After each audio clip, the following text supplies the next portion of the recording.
Shalom, shalom, shalom, shalom. Synax, devenu Dieu par la grâce, les vies des saints.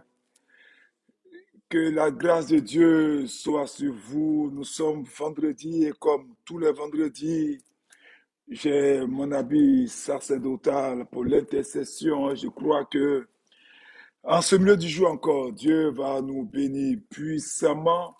Continuez de partager parce que c'est un grand, grand jour, celui dont nous faisons mémoire est une colonne de l'Église, un des pères, non seulement de l'Église d'Orient, c'est-à-dire l'Église orthodoxe, mais de l'Église d'Occident, c'est-à-dire l'Église romaine. Et je crois qu'il sera également un pont puissant entre vous et la divinité, entre vous et l'éternité. C'est pourquoi pendant que vos noms s'affichent, j'étends la main secourable de Dieu sur vous. Et je prie qu'en ce vendredi sacré, où notre Seigneur est mort, a été livré par Judas et est mort sur le bois de la croix.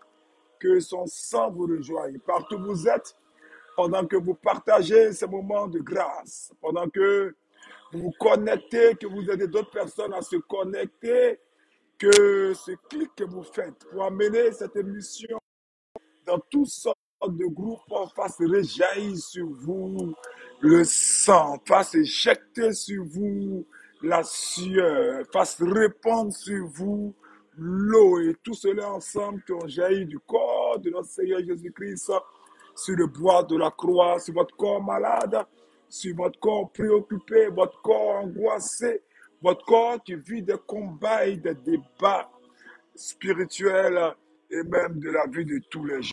18 février, je crois que Dieu va nous faire du bien. Pendant que nous partageons, pendant que nous attendons les dernières personnes qui aident d'autres à se connecter, allez les chercher. Le maître a dit, allez partout, par toutes les rues. Et ici, cette allégorie est forte parce que pendant que tu cliques, pendant que tu partages à tout le monde, pendant que tu permets à cette émission de se faufiler dans différents groupes où souvent, malheureusement, il y a des films porno qui sont partagés ou malheureusement, il y a des partous ou malheureusement, il y a des abominations. Laisse-moi te dire, tu fais œuvre d'évangélisation et tu gagnes des âmes. Adorons le Seigneur et demandons que l'ange de cette commission aille partout pour ce temps de visitation, pour toucher toutes ces âmes pendant que tous ceux qui partagent, pendant que vos noms s'affichent. Je suis heureux de bénir Augustin Adou, Philomena Semedo, Rose, Bouddha, Yameo, Go,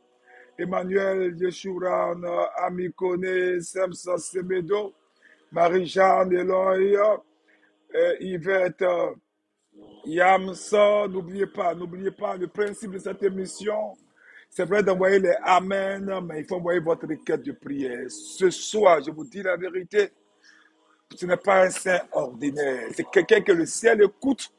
C'est quelqu'un que la terre a écouté dans toutes les deux ailes de l'Église, l'Église d'Orient, l'Église orthodoxe et l'Église d'Occident, l'Église romaine. C'est pourquoi envoyez vos requêtes de prière, vos pétitions d'intercession et surtout, demandons que l'onction qui est sur lui puisse être relâchée sur nous, puisse se répandre sur nous. C'est très très fort. Alphonsine Doukou, sois béni. Joseph Elisabeth, sois béni. Tade Kabé, Florence Samba Dandou, envoyez vos requêtes de prière. Maman Domoro, envoyez vos requêtes de prière, vos pétitions d'intercession, vos demandes, envoyez tout cela pour que nous puissions les transmettre à ces saints, Angela Capé, Nadia, Dakouri, Karine, Vanpe, Ledjo, Nelly, vous tous qui vous connectez, n'oubliez pas, likez, manifestez la grâce de Dieu pour ce temps, que cette grâce de Dieu soit répandue farouchement et intensément sur vous. Synaxais, devenu Dieu par la grâce, la vie des saints. Alors, déjà, notre prière ensemble a commencé à avoir des témoignages. Aujourd'hui, nous allons vous donner quelques petits témoignages qui nous viennent du Maroc et de l'Allemagne. Notre sœur Emmanuel Koulibaly était poursuivie en songe et sûrement elle vivait ces oppressions-là régulièrement. Des serpents la poursuivaient. Imaginez-vous, c'est tellement traumatisant. Et je sais un peu que vous savez de quoi. J'ai prié avec Saint Théodore, le Stratilate. Je crois que c'était la petite mère Achia qui a fait l'intercession ce jour-là, qui était là, dans ces 2 derniers jours. Écoutez-moi bien, Emmanuel Koulibaly s'est appuyé sur l'intercession de Saint Théodore le Stratilate. Elle a confié sa nuit à Saint Théodore le Stratilate. Et ce qui s'est passé, c'est que la nuit, le même serpent a surgi pour l'attaquer. Et là, un homme qui ne peut être que ce grand saint-là, Saint Théodore le Stratilate, est sorti de nulle part avec une épée et a découpé le serpent là. Si tu dis Amen 3 fois, la même chose t'arrive au nom de Jésus-Christ de Nazareth. Ouh, c'était tellement fort, tellement fort. Et Notre sœur Emmanuel Koulibaly vit au Maroc. Vous voyez pourquoi cette émission est devenue Dieu par la vie des saints est un témoignage de grandeur. Dieu se servira de cette prière, de ce saint d'aujourd'hui pour vous rejoindre. Notre sœur également est Nancy Conan. Nancy Conan, elle est en Allemagne. Nancy Conan priait parce que, vous savez, c'est pas comme en Afrique où un cousin peut t'aider, une tante peut te prêter de l'argent. On est en Allemagne, la première puissance économique de l'Europe, où il y a beaucoup de Turcs, beaucoup d'Arabes, le marché du travail se rétrécit. Et voici que notre sœur Nancy Conan va vivre un choc. Des problèmes de dos, des graves problèmes de pied, des problèmes de cou, et surtout son cou était bloqué depuis 2 semaines, frère. Cela mettait à mal et pouvait détruire même son emploi parce que notre soeur a des enfants à nourrir et je crois qu'elle est seule à s'en occuper. Voici que pendant l'intercession ces derniers temps, avec Saint Théodore le conscrit, elle a prié, demandé la guérison à la prière de la petite mère, toi c'était hier. Elle a demandé la guérison et immédiatement pendant la prière, my God, c'était glorieux. Saint Théodore le conscrit a réagi. Notre sœur a eu une visitation puissante de ce saint-là. Elle a senti une forte chaleur dans son dos, là où la douleur était localisée dans ses pieds, là où la douleur était très piquante et dans son cou. Et automatiquement, le cou qui était bloqué depuis 2 semaines a été débloqué, le dos a été restauré et les pieds ont été surnaturellement visités. Alléluia, le mal a disparu, elle saute, un coup dans tous les sens, elle peut travailler sans aucune pression. Je crois que ce soir, la même chose t'arrivera. Parce que 18 février, nous célébrons la mémoire du grand Léon, premier pape, pas plutôt, Léon Ier, pape de Rome. Léon Ier n'est pas le premier pape de Rome, Léon Ier, pape de Rome. Et vous savez pourquoi l'Église orthodoxe fête Léon Ier, pape de Rome, c'est-à-dire patriarche de Rome? Parce que du temps où l'Église d'Occident était en communion avec l'Église indivisible, c'est-à-dire avec l'Église, les autres églises, le patriarche de Rome, le pape de Rome, en tant qu'évêque de la capitale de l'Empire, il était le patriarche, il vient de le dire, de tout l'Occident, et il jouissait pour cela, et comme ça a toujours été le cas, d'une prééminence dans la communion ecclésiastique. Et c'est pourquoi je vous montrerai bientôt un document important, une bénédiction apostolique que m'a fait le patriarche de Rome, le pape de Rome, mais je suis très, très heureux de l'approcher dans mon bureau personnel, vous le verrez bientôt, pour dire que Hachi est profondément catholique, c'est-à-dire profondément orthodoxe et profondément romain. Alors donc, ce pape qui est fêté par les deux églises, Léon Ier, comme je l'ai dit, jouissait d'une prééminence de la communion ecclésiastique. Il était considéré par tous les chrétiens, c'est-à-dire orthodoxes comme romains, comme le gardien par excellence de la tradition apostolique. Et il servait d'arbitre, surtout en matière de dogme. Il occupait le siège de Rome, bien sûr, mais ce qui caractérise son pontificat, c'est que c'était une époque où les historiens disent que c'était une des époques les plus critiques de l'histoire. C'est l'époque qui va voir, pour ceux qui sont férus d'histoire, l'effondrement de la partie occidentale de l'Empire romain. C'est une époque où l'Église se trouvait menacée de toutes parts. L'Église était déchirée par des hérétiques.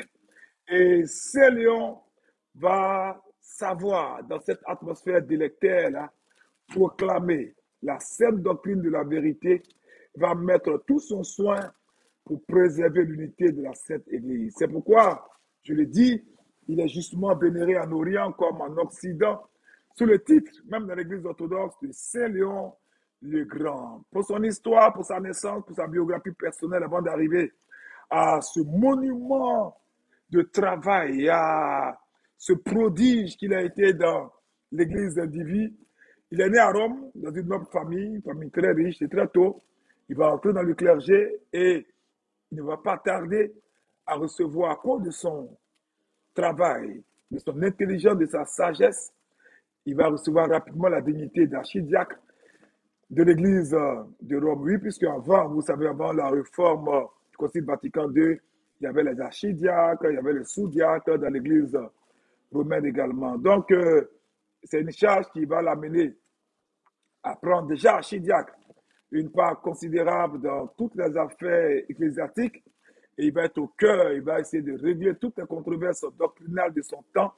Et c'est au cours d'une de ses missions en Gaule qui va prendre la mort du pape Célestin Ier et à son insu, il va être unanimement élu par le peuple pour succéder au pape Célestin Ier. Lors de son intronisation, on était vers septembre 440 et il témoignait dans ses sermons sa crainte devant la charge qui lui incombait et sa confiance en la seule grâce pour mener le gouvernail de l'Église. Chaque année, anniversaire donc de son intronisation, c'est ce qu'il faisait. Dans tous ses homélies, il expliquait au peuple combien il était craintif devant cette responsabilité en tant que serviteur de Jésus-Christ et il était ému pour ces grâces infinies que le Seigneur avait fait de gouverner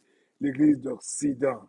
Parce qu'effectivement, à cette époque, la charge de Saint-Lô était lourde, très très lourde. L'Empire était menacé par les barbares et l'Empire était miné, l'Église était minée par la perversion des mœurs, les églises étaient déchirées par les hérésies, le peuple était dans la confusion, dans l'ignorance, dans le relâchement à cause des pasteurs, souvent apostats, et il va admirablement, mêlant rigueur et compassion, Saint-Léon va régénérer le clergé, il va rétablir le bon ordre dans les églises et même les églises qui étaient assez affaiblies, comme les églises d'Afrique et de Sicile, où il y avait beaucoup de victimes à cause des invasions des Vandales, il va leur accorder une assistance. Même à Rome, il y avait des provinces qui étaient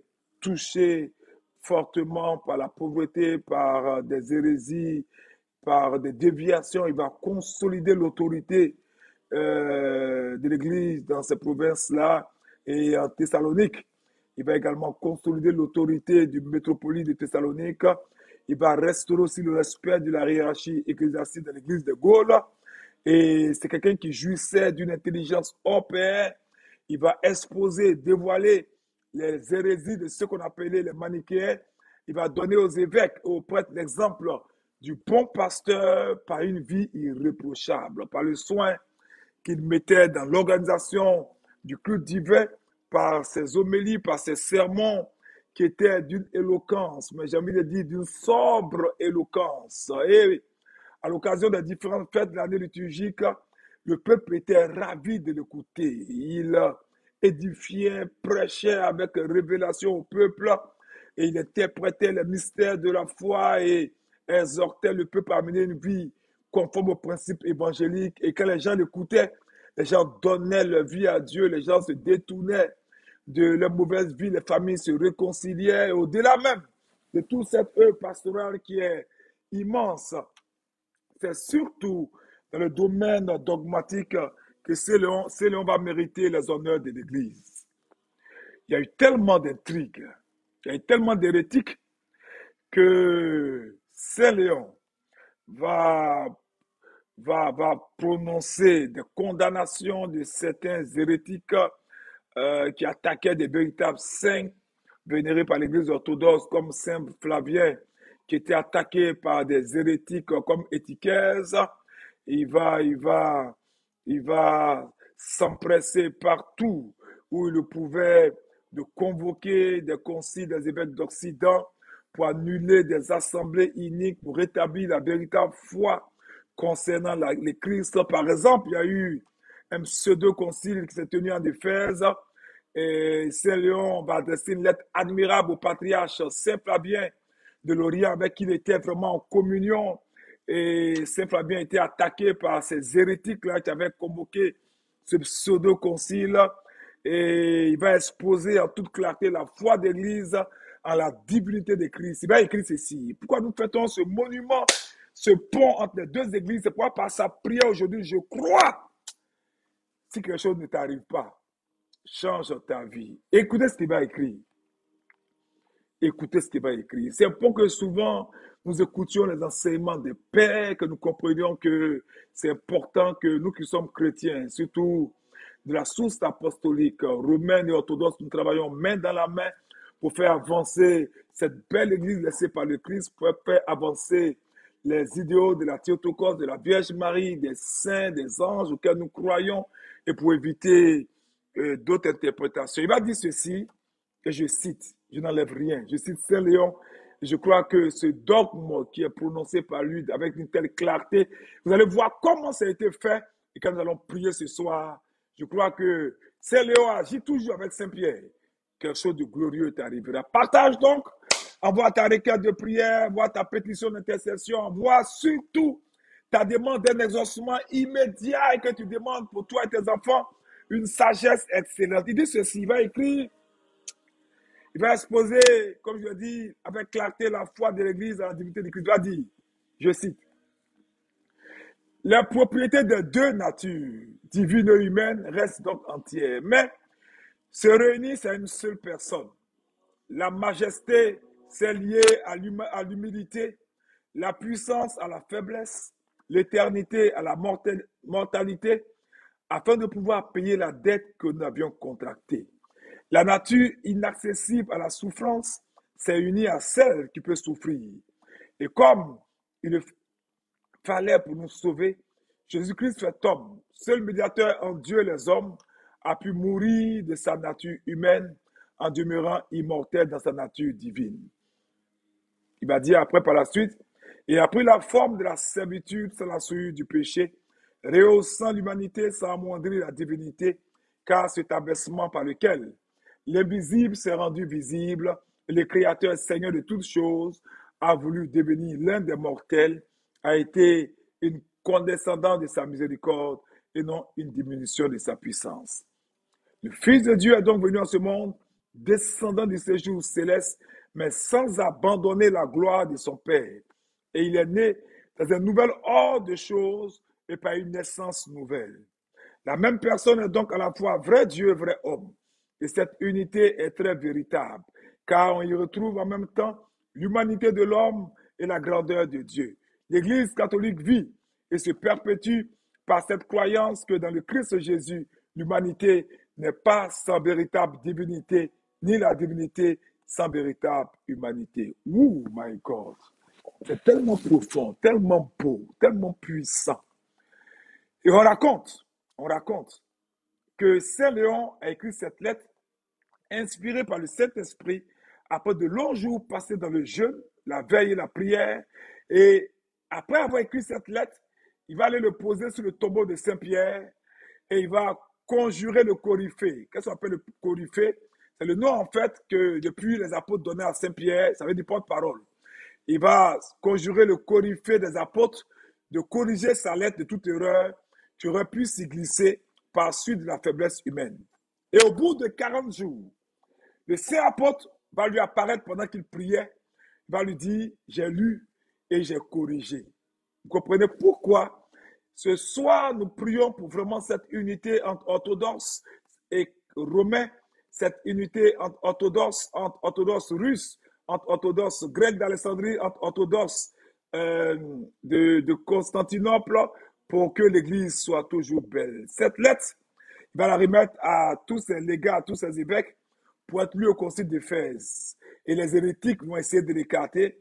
Mais Dieu merci, il va y avoir un empereur très pieux, Martien, et Sainte Plucherie, qui ont convoqué, vous le savez, je vous ai déjà enseigné ça, si vous suivez les enseignements, c'est eux qui vont convoquer le concile écuménique de Chalcédoine en 451. Ils vont lire solennellement devant tous les pères la lettre de Saint Léon et tous les pères conciliaires vont l'accueillir en s'écriant d'une seule voix. Ils vont dire ceci. C'est la foi des apôtres. C'est la foi des pères. Pierre a parlé par la bouche de Léon. Alléluia. Et pendant que ces grands événements se passaient en Orient, l'Occident souffrait. pour sa part des ravages causés par un certain Attila et ses hordes de Huns, c'est-à-dire c'est un barbare, un ennemi redouté de l'Empire romain occidental comme oriental. Il a répandu la mort et la destruction en Allemagne partout, en Gaule partout. Il a traversé les Alpes, il a saccagé Milan et il menaçait Rome. L'empereur, le Sénat, tout le peuple était désemparé.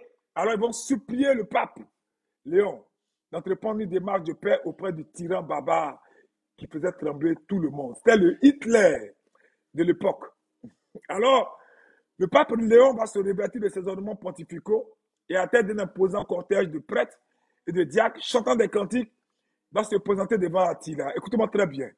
C'est pourquoi je crois que par son intercession, toutes les oppositions, vous tous qui travaillez, qui subissez l'oppression, l'attaque de collègues, de patrons, vous tous qui partout subissez l'oppression, ces oppressions s'arrêtent maintenant au nom de Jésus-Christ de Nazareth. Alors, il va se présenter devant Attila et à la surprise de tous, le barbare, celui qu'on appelait à l'époque le fléau de Dieu, va montrer un respect craintif.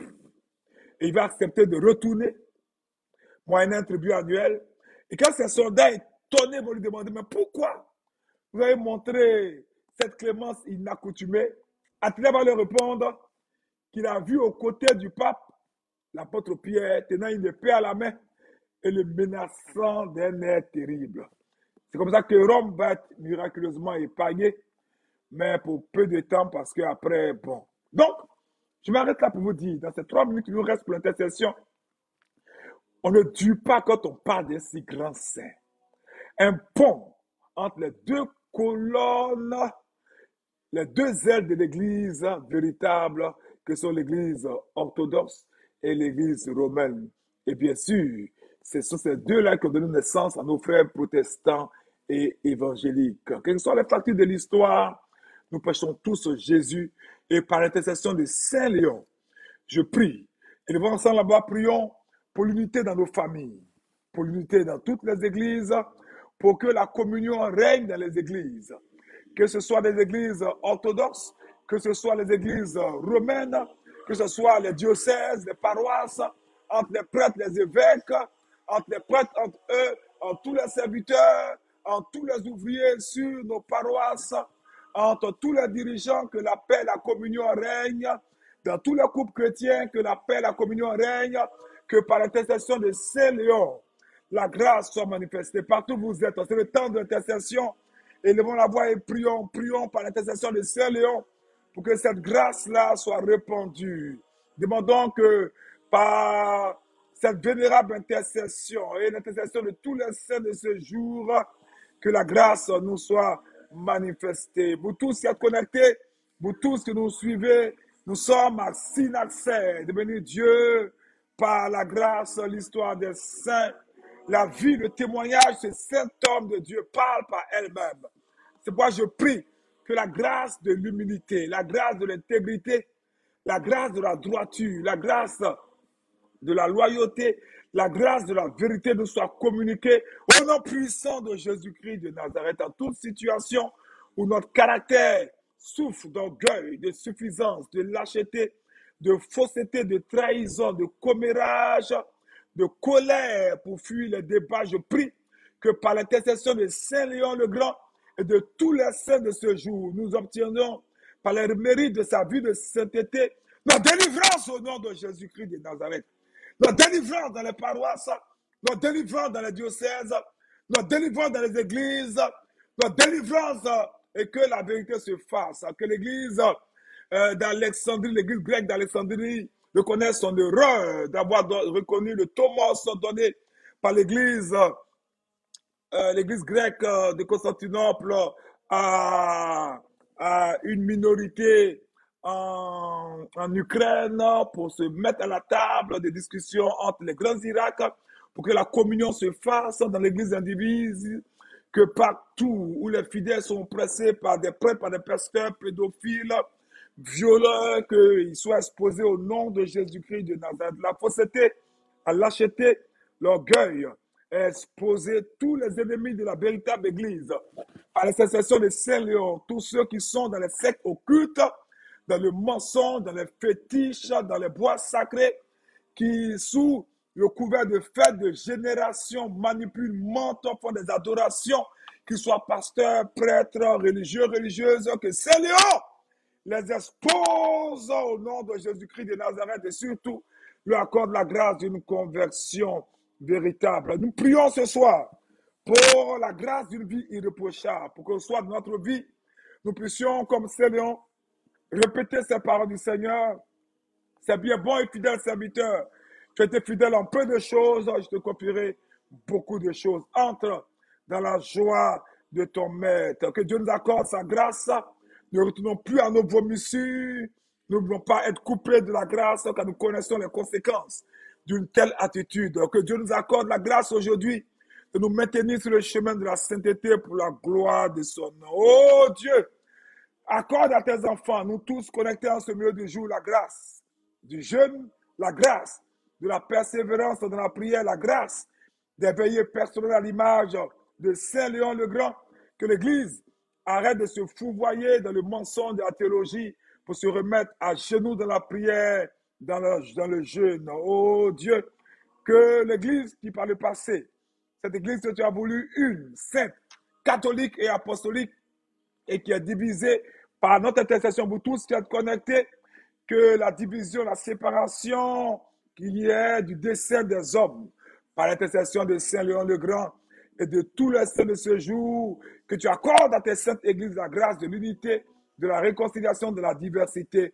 au nom de Jésus. Je termine encore en priant pour l'unité dans les couples qui traversent des difficultés, qui sont au bord de la séparation, que par l'intercession de Saint Léon le Grand et de tous les saints de ce jour, la paix, l'unité s'attache à vous. Au nom de Jésus-Christ de Nazareth. C'était Abba Chepakomari depuis la Sainte Montagne du Christ libérateur. Je vous donne la bénédiction. N'oubliez pas, nous nous retrouvons ce soir pour Business Gathering. Nous commençons le premier acte de notre séminaire de la semaine Sarah et Toby, Vasti et Assurus. Ta vie de couple, de famille ne sera plus jamais la même. Comment utiliser notre couple comme un levier de prospérité et non pas comme un levier de blocage? C'est ce soir, Business Gathering, un temps de miracles, de prodiges, de prophéties, de délivrance, de guérison. C'est ce soir, Dieu te fera du bien. Avec ma bénédiction, depuis la Sainte Montagne, avec tous les saints, tous les anges, en ce jour où nous tous, nous allons au mont du Calvaire, au nom du Père et du Fils et du Saint-Esprit. Je tends la croix, partout où vous êtes, embrassez cette croix-là et recevez l'effusion du sang de Jésus.